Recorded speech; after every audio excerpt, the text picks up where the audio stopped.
How far would you go to escape prison for a man charged in Portage County with first-degree child sexual assault, child incest, and possession of child pornography? The answer was Ringgold, and almost 3.5 years of solitude. Only on News Channel 7, the Marathon County Sheriff's Office took Naomi Coles out to the bunker where Jeremiah Button was arrested last Friday.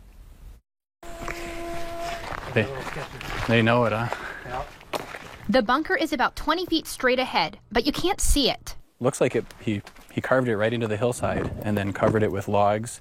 Jeremiah Button cut the tops off some trees and planted others to build the underbrush around this bunker. Detective Jeff Stefanik and Deputy Matt Kecker, who was there Friday night, showed me the way in. For almost 3.5 years, Jeremiah Button lived behind this store, living off items he found in the landfill a half-mile away. But it's still very organized. You can see all his food on the left. There's the faint crackle of a radio inside. A fitting soundtrack to the oddity of finding a bunker near the Ice Age Trail in Ringgold, outfitted with everything from electricity to a water filter system. He's got lights wired through out the cabin.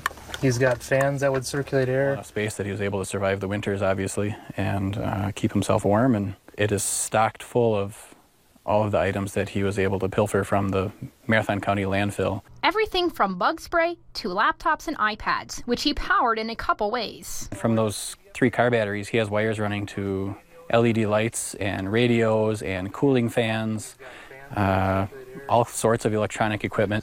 This bike powered a makeshift generator, but if you come on out to the roof... You'll have to duck and be careful. It's very tight walking up the side here.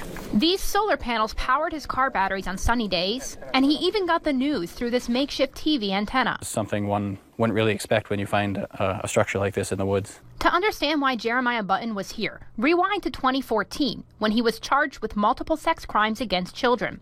Stefanik says his parents paid his $25,000 bail, which is when he started building this bunker. He said the initial build took him from the time he got out to the time that he disappeared. He vanished 2 weeks before the jury trial. He was not only surviving, but thriving. Until Friday, August 9th, when a hunter, Thomas Nelson, walked into his bunker. I push the door open, and I look inside, and I can see canned foods. There are little storage boxes, and I'm like, I gotta go in. Nelson had seen Button in trips to the woods before. There's no way you could have seen this if you didn't know there was something there. And he had come back Friday to find out what was going on. And then I come around the corner a little bit, and there he is, laying in his bed. I mean, I was shaking when I went in. I was shaking when I went out. He called police and showed them the way in, and Deputy Kecker tells us what happened from there. And we actually came to the roof of the structure you see here, and called the suspect out to us. There was a 20-minute standoff, after which Kecker says Button seemed almost glad to turn himself in. It told us that he was wanted through Portage County for numerous warrants. I bet that's a long time to live without human contact.